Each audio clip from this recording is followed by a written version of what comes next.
ആയുഷ് എന്ന് പറയുമ്പോൾ നിങ്ങൾക്കെല്ലാം അറിയാം, ആയുർവേദം, യോഗ, യുനാനി, സിദ്ധ, നാച്ചുറോപ്പതി, ഹോമിയോ ഇതെല്ലാം ചേർന്നതാണ് യോഗ, നാച്ചുറോപ്പതി നമ്മൾ ഒരുമിച്ച് പറയുന്നു.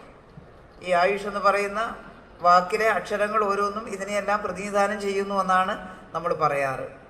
ഇതിൽ ഓരോന്നിൻ്റെയും സാധ്യത നമുക്ക് എടുക്കണം.